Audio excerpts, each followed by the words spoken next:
Peter, thanks so much. Well, 21-year-old Dylann is charged with 9 counts of murder in the horrific massacre at Charleston Church on Wednesday night. He also faces weapons charges. So what's his next move? Is insanity a plea that will have him dodging the death penalty? Joining us now, criminal defense attorney Jonna Spilbor and trial attorney David Bruno. Thank you so much for being with us, both of you. Good morning. So if someone is mentally incapacitated, they cannot be put to death, but if they're mentally ill, they can. Explain the differences first. All right, so in this country, here's how we handle it. If you are legally insane, if you're found legally insane, we will not execute you.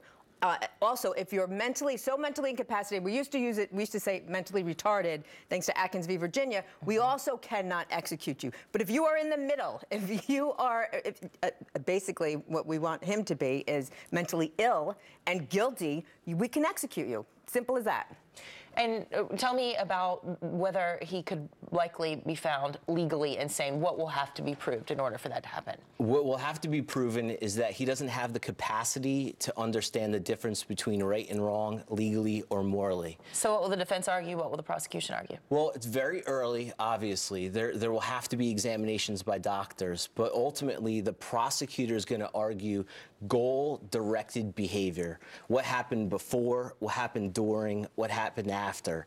There are some concerns about some of the statements made in the church, but obviously there was goal-directed behavior to kill, and then there was him fleeing and trying to get away. So goal-directed behavior is going to be the themes. Right. So, Jonna, if he's trying to get away, that would make one think, he probably knows what he just did was wrong. Right. So if they have to show that he knew the difference between right and wrong, just look at the facts. He walks into a church, he sits there, lies in wait basically for an hour while people are worshiping, and then kills 9 people. When you look at what happened beforehand, apparently he had very racist statements and paraphernalia on his Facebook page. His family, his friends all came out after the fact and said, yeah, you know, something was a little off about this guy. You think a little off?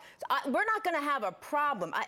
Jurors are not going to have a problem wanting to execute this guy if they do believe the fact that he wasn't mentally insane. The problem now is going to be that because we had a judge yesterday have all of the victims come up and say that they already forgive this guy before he's even actually been formally charged with murder is going to be a problem for the prosecutor. David, do you agree? You think that could be a problem for the prosecutor, this lovely act of forgiveness from the victim's family? Well, they're going to have to take it into consideration. Certainly, victims' input is going to be relevant to the prosecutor's decision to execute or seek the death penalty.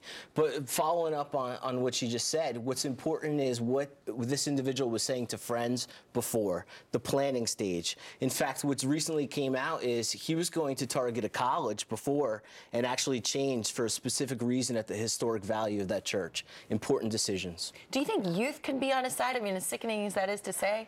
You know, he's 21. He's 21.